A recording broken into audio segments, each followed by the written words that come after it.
Hey boaters, Keith McGowan here. I am the Outboard Dad, and I'm here to help you save money on a boat you're looking to purchase, a motor you're looking to purchase, and that's my goal, to save you guys money. First of all, you can buy my used outboard motor buying guide on Amazon for $20. I am offering a free half-hour session over the phone. Now's the time you're looking at that boat. Does it have an outboard motor? Even if it doesn't, give me a call. Well, you can shoot me an email at keith@outboarddad.com, and I'll shoot you my phone number, and I'll offer a free half-hour session over the phone, a $250 value, to help you with a boat you're looking to purchase, or maybe one that you're working on to help you get it running. I've helped several people. I'm going to do an episode with a bunch of the people that I've helped, and I really enjoy doing that to help you save money and get out on the water and dispel that myth that the two best days are the days I bought it and the days I sold it. So today we're going to continue on with this 70 horsepower. If you remember, I said we're not going to continue on with it. Well, had a lot of guys who said, hey, you know, why are you giving up so soon? What's a couple broken bolts? Come on.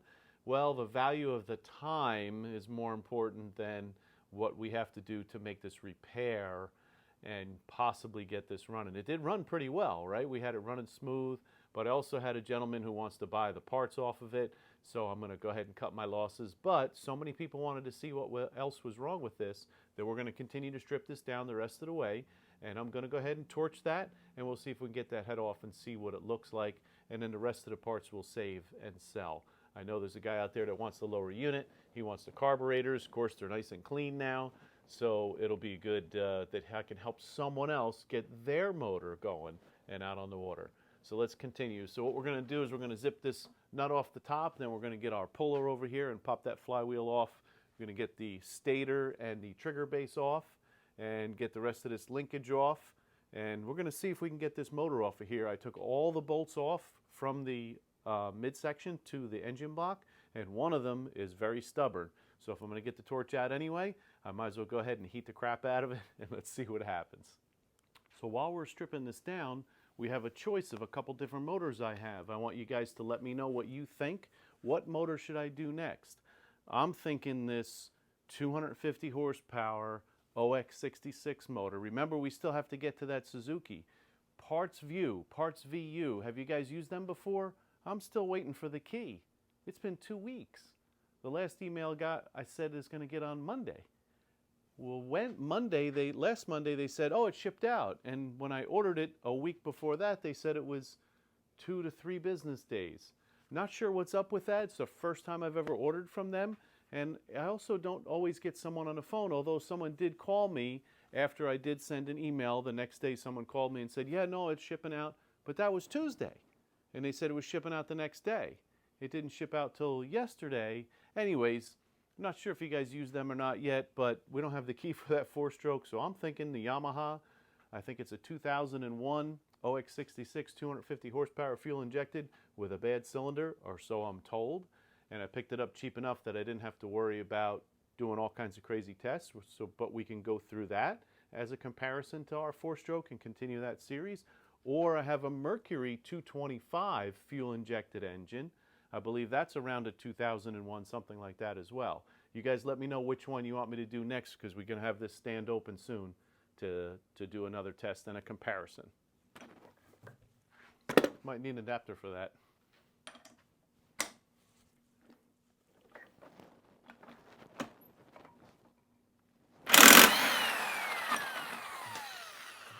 That came right off. Let's get that puller. So puller look familiar? It's the same that I use with the eye-bolt to lift a lot of motors. It's just a Harbor Freight steering wheel puller. Can be used for other things as well. All right, so the top of my bolt that we use to get the pressure on this puller is so buggered up from me hitting it over the years that I have to put vice grips on it for it to grab it, pop off. Of course, after I get the bolts in it and I get it tight properly, it just pops right off, of course, by tightening it up with the vice grips, just to make things more interesting. And of course, when you don't have all three of the right bolts, you have a longer one and you just put some nuts on it and you make it work. All right. Really clean. Flywheel is clean. All the magnets are in good shape. So now we can get this stator off. I want to make sure I don't mess up any of the wires. So that's all connected. Now we have a flat tip on here. Show you what that looks like. So we're going to go ahead and take this trigger base off here. Has some flat tip screws around it. We'll get that off next. Again, made sure I saved all of those screws and clips that hold it on. Maybe the person who needs that part lost one while he was disassembling. So I'm going to try and keep this all together. Doesn't look like that's going to work out, or maybe I can get it past here. Let's see. There we go. So there we have a nice full harness, stator, everything all together. I don't have the coils on here, but that's a simple something that we can change. And now we have a nice setup here for someone. So we'll go ahead and take the starter motor off. We'll get this linkage off of here. I don't know if anybody really needs that. And what else?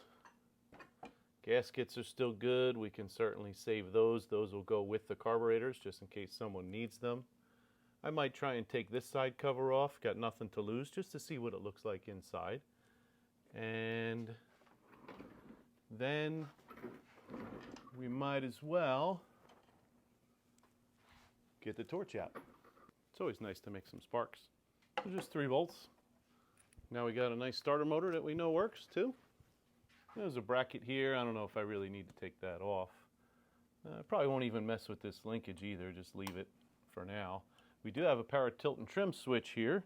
We'll definitely save that because if you remember, we robbed one from another spare motor that we had kicking around for, I forget who it was. It was 130 horse. I think it was Evinrude that needed a switch. So it's always good to hold on to these for another project or for someone who needs it. Make some of the time investment I have in this motor, try and get some of it back.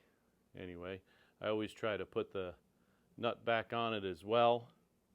This way, someone may need it, or I may need it, and it doesn't get lost because we'll leave it on in place.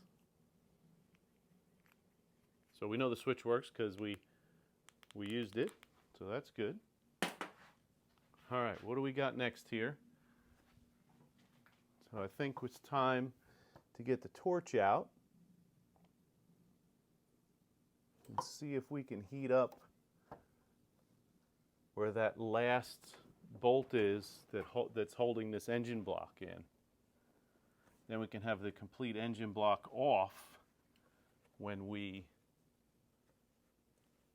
try and heat up the head to get the head or the rest of the head bolts out. So there's a couple foam pieces in there. I was just trying to get rid of them because I'm really good at smoking out the shop and melting something. So I think we'll try and just get the block off. We'll try and heat that first. I might just cut this cover just because it's not going to be used. Get my cutoff wheel and we'll just slice that in half. Normally it would come off after the engine block comes off, but nobody's going to want this. I'll just use it as scrap aluminum and then we'll be able to direct our heat right to that bolt. Okay, so I want to show you what we found here after we got the cowling off. Look at this. So this has been, I don't know, did someone put that on the outside? Because I see it here oozing out. But it looks like it was definitely, somebody had this engine block off before. So we're going to heat this sucker up. We got this one bolt here we have to take out. And this one here that's not looking too good. And I think that's it. And we should be able to get this engine block off of here. So we're going to heat the crap out of that because that sucker's stuck. Let's see what happens. All right, got the bolts out. That last bolt, no in, Well, I guess I could have worked on it a little harder, but I kind of just gave up. Not going to reuse the midsection, so I just sliced it with my cutoff wheel, and now we're ready to take this power head off. I do have a wire here I'm going to remove, but let's get it down on the ground, and then I can kind of heat the crap out of it, and let's see if we can get this head off, just to see what it looks like for the heck of it. The rest will be scrap, other than my power tilt and trim is in great condition, so we're going to pull that out of there. We'll put that up for sale too. Do have to take this nut the rest of the way off. I just loosened this a little bit and got my pry bar in there just to break it loose. Really came loose very easily, so this block has definitely been off of here. I wonder if someone did rebuild this motor. It's a shame then, because I can see all kinds of corrosion and rot on both sides of this. So as you can see here, lots of silicone. Yeah, lots of silicone, and this is our stud that was left over, so I'm pretty sure we can get that out with a pair of vice grips. Might be a savable block if we can get these bolts off. So I have three broken bolts. Oh no, this one came out, so I have 2 broken bolts. So we're going to heat the crap out of all these, and let's see if we can get the rest of these out. Before we go ahead and attack that head and heat the crap out of it, we're going to take this the rest of the way off, because I have my power tilt and trim in here. See if we can get these 2 sides off so we can save that. Then our stand will be free for the Yamaha 250 or the Mercury 225. Let's take a vote. How many people want me to work on the OX66 Yamaha 250 fuel injected, or the fuel injected 225 Mercury? Looking at this now, I'm wondering if I should leave it hang here for a little bit and see. Boy, they put a lot of silicone on here. It was blocking the water passageways. Let's see about taking these 2 transom halves off first. Now there are a few clips on the bottom. I did spray them up the other day, so hopefully we can get those clips off. So what I'm going to do here is just loosen this up. Typically these will come off without too much trouble. And if we can get the 2 bottom clips off, or at least one of them, then we can definitely get this out of here. All right, so the clips came right off. So there's a zinc here. It has bolts that goes across the 2, so obviously that has to come out. You can see that.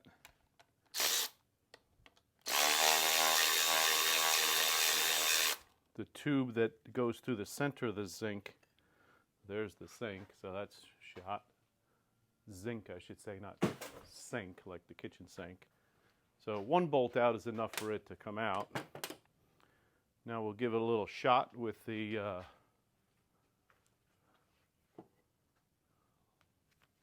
little Sledge-O-Matic.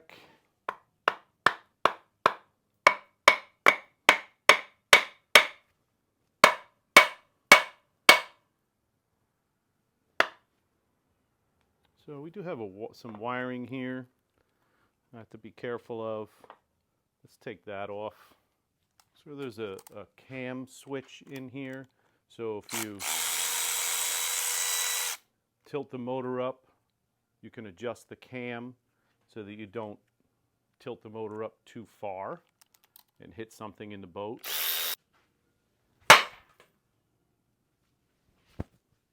Swing and a miss. Swing and a miss. Starting to move. I'm going to get a little wedge in there. Wedge moves it nicely. There's another rod in here that I did not take out, but I didn't think I had to. I don't have to because it doesn't have the clip on one side, so that's okay.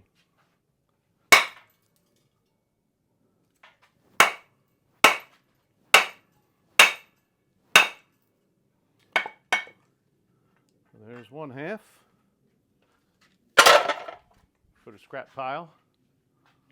Hopefully my scrap buddy Jimmy's feeling better. Now let's see if we can pull this out. Oh yeah, that came out nicely. Well, there's a ground wire here, so let's get that off. Get the wire out. And there we have our power tilt and trim assembly. As you can see, there is no corrosion on this whatsoever. I'm going to clean it up really nice. The clips both came off of both sides. I have the pin for the top, and we know it functions because we have it in the video. So we're going to clean this up really good, and I'll probably maybe even put a coat of paint on it. Oh, it's got a lot of like anti-fouling paint on it. So we may clean this up, sell it, or maybe we just sell it as is. Mostly aluminum. There's a few bolts in there. Has the model and serial number. I'll take a picture of that so whoever buys the parts knows exactly the model and serial number that their parts came off of. And in the next episode, we'll get into this block. We'll go ahead and heat it up, see if we can get that head off, because I know you guys want to see what's happening inside. So please like, subscribe, send me any comments that you have, and we'll look forward to seeing you out on the water. Have a great day.